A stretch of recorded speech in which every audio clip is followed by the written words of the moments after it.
State of the Union address is drawing lots of attention, with some calling it a comeback for U.S. President Barack Obama.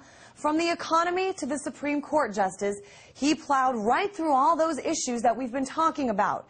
Here to weigh in on Obama's speech is Gerald Celente from the Trends Research Institute. Hey there, Mr. Celente. Let's talk first about some of those things the president said last night about the economy. He admitted that he hated, and he used that word, hated, bailing out the banks, but it had to be done. What's your reaction to this? Well, why did they have to bail out the big guys? You know, what they do is on one side of his mouth he says how much he hates it, and on the other side the banks are laughing all the way to the bank. And what did they do today?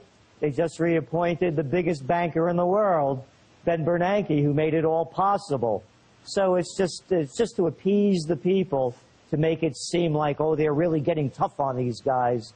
Well, as I said, they're laughing all the way to the bank. But, Mr. Celente, what the president said, and it's hard to dispute this, is that if he hadn't have bailed out the big guys, more businesses would have been lost. Fewer loans would be given than they have been. What's your response to this?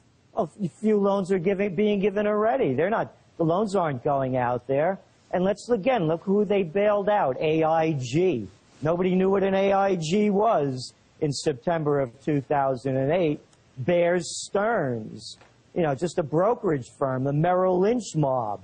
You know, come on, it's one after another. They just keep saying this over and over again until people believe it. You know, it's the old Hitler story. You tell the lie over and over again until the lie becomes the truth. There is absolutely no evidence that if any of these financial firms failed, the world would have collapsed. What would have happened is that capitalism would have worked the way it was supposed to, and that meant that the healthy banks, the smaller banks, the commercial banks, the banks that didn't gamble would have picked up the slack. All right, well, let's stay on this topic of money. And you were mentioning before Ben Bernanke, the Fed chair. Right now, the Senate hearing, the decision on whether or not to reconfirm him for a second term, it's going on right now. Why do you say that this is a bad idea? Well, he's the guy, I mean, you know, how could people be so irresponsible and to keep being put in the same positions to act more irresponsibly? I mean, this all happened under Bernanke. Look, go back to Bernanke, 2007, November. He's telling Congress there is no recession in sight.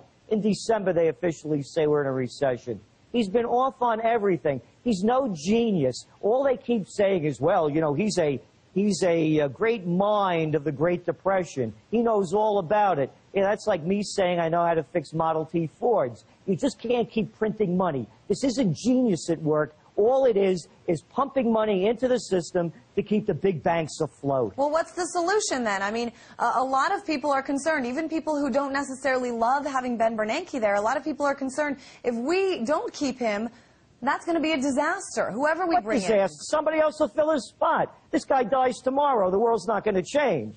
So what is he? He's just a Fed chairman. He's only a front for the Federal Reserve System. What has to happen is that the system has to clean itself. It has to cleanse itself. You can't keep propping up failure. And that's what they do. Whether it's financial failure they prop up to keep it going, or a Bernanke failure to prop them up to keep it going. The only people that become emboldened by their failures and keep getting promoted higher and higher are politicians and these kind of people, these bureaucrats like Bernanke. All right. In real life, you can't get away with this stuff. Let's switch gears for a moment to jobs. President Obama not only announced a plan to bring more of them, but compared this country to other countries to highlight what they're doing right and we're doing wrong. Take a listen. You see, Washington has been telling us to wait for decades, even as the problems have grown worse. Meanwhile, China's not waiting to revamp its economy. Germany's not waiting. India's not waiting. These nations they're not standing still.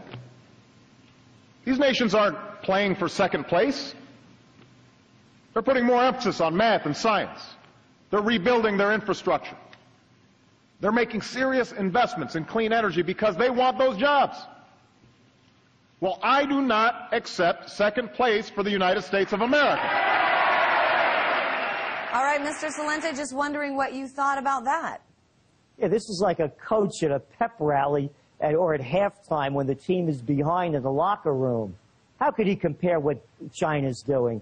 China has $2.5 trillion in reserves. Yeah, they could afford to boost their economy. They're the #1 exporter in the world. Germany? Oh, yeah, try #2 exporter.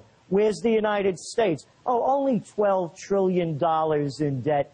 These are the kind of lines you throw out to the people who don't know any better. And again, Obama's the perfect coach. This is nothing more than, as I said, a pep rally. You saw it with Pom-Pom Pelosi jumping up and down, cheering on the Congress to stand and rise and sit like seals. And Biden looked like a bobble doll, bobbing his head, yes, after every sentence that Obama spoke. No, this is just theater. That's all it is. You know, they're saying that politics is the second oldest profession. All you had to do was watch last night's political theater. And by the way, it's not only Obama. They did it under Bush. They do it under Clinton. This is just to get the crowd riled up to make it seem like they're doing something. All right. And speaking of riled up, that's what we always like to do with you. Thanks for joining us, Mr. Celente. That's Gerald Celente with the Trends Research Institute.